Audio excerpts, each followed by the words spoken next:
हरे कृष्णा। तो हम देख रहे हैं सूर्यदेव है यहाँ पर, सूर्य नारायण। तो जिस प्रकार सूर्य का जो प्रकाश होता है वो कीचड़ को शुद्ध करता है, कीचड़ जो होता है उसको शुद्ध कर देता है, उसको सुखाकर। इसी प्रकार भगवान श्री कृष्ण सूर्य के समान है ना। भगवान श्री कृष्ण इस संसार में सबको शुद्ध करने के लिए आते हैं। किस प्रकार शुद्ध करते हैं? जिस प्रकार सूर्य प्रकाश से शुद्ध करते हैं अपनी उष्मा से, इसी प्रकार भगवान श्री कृष्ण ज्ञान से शुद्ध करते हैं लोगों को। इसलिए भगवान के प्रयोजन को जो व्यक्ति नहीं समझता है, वो भगवान जब इस संसार में अवतरित होते हैं और उनके जो कार्यकलाप है, जिसे उनका हम लीलाएं कहते हैं, कृष्ण लीला, वो नहीं समझ पाते हैं। क्यों? क्योंकि भगवान के प्रयोजन को समझना सबके बस की बात नहीं है। तो भगवान को कौन समझ सकता है? भगवान श्री कृष्ण कहते हैं गीता में, भक्त्या माम अभिजानाति, मुझे मेरे भक्त वैष्णव समझ सकते हैं।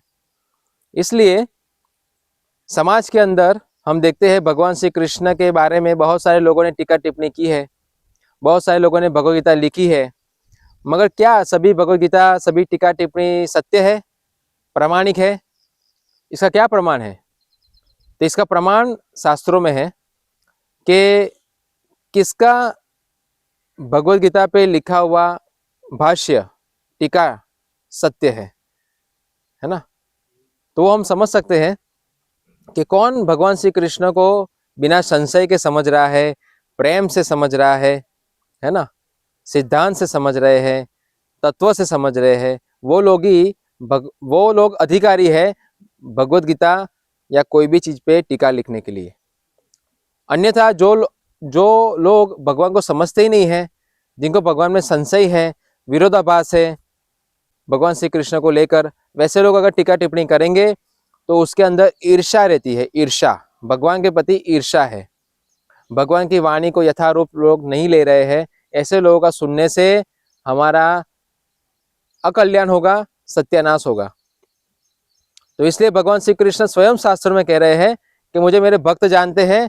तो भक्तों के पास जाकर ही हमें भगवान श्री कृष्ण का ज्ञान लेना चाहिए। किसी अन्य व्यक्ति के पास से हमें भगवान श्री कृष्ण के बारे में सत्य ज्ञान नहीं मिलेगा। और उसका प्रमाण पद्म पुराण में है, अवैष्णव मुखोद्गीर्णम पूतम हरि कथामृतम श्रवणम नैव कर्तव्यम सर्पोच्चिष्ट यथोपय। ये जो श्लोक का कहना ये है कि अवैष्णव मुखोद्गीर्णम, हमें अवैष्णव के पास से भगवान के बारे में कुछ भी सुनना नहीं चाहिए। क्यों? क्योंकि वो ईर्ष्या के कारण है। ईर्ष्यावश हम उस भाष्य को सुनेंगे तो हमारा अकल्याण होगा। और अकल्याण का मतलब ये है कि सर्पोच्चिष्ट यथोपयात, कि वो कथा के अंदर ईर्ष्या है, इसलिए वो जहर का रूप धारण करती है। जिस प्रकार दूध में सर्प मुंह मार ले तो वो जहर बन जाता है तो अमृत, मगर वो जहर बन गया। क्यों? क्योंकि सांप ने मुंह मारा। इसी प्रकार भगवान के कार्यकलाप तो मधुर है, मगर कोई ईर्ष्यालु व्यक्ति अगर उसको अपने तरीके से बताएगा, कल्पना करेगा, तो वो जहर बन जाता है। तो ऐसे आज के समय में हम देख रहे हैं बहुत सारे लोग ऐसे जहर की उल्टियाँ कर रहे हैं। भगवान श्री कृष्ण के कार्यकलापों को सही से नहीं बताकर अलग अलग तरीके से व्याख्या कर रहे हैं। तो आप सभी इस विषय में सावधान रहिए, क्योंकि जन्माष्टमी आ रही है। हम सभी लोग भगवान श्री कृष्ण की जन्माष्टमी मनाने के लिए उत्साहित है, मगर हमें वैष्णव के पास से सीखना चाहिए कैसे जन्माष्टमी उत्सव मनाया जाता है। बहुत सारे लोग तो नकल करते हैं भगवान श्री कृष्ण की, दही हंडी फोड़कर ऐसे मटकी लगाते हैं, फिर कोई एक कृष्ण की नकल करता है मटकी फोड़कर, और बहुत सारी औरतों को इम्प्रेस करता है। तो ऐसे जो उत्सव मना रहे हैं नकल करने के कृष्ण के, ये सभी व्यर्थ है, समय की बर्बादी है। इससे हमारी नरक की गति होगी।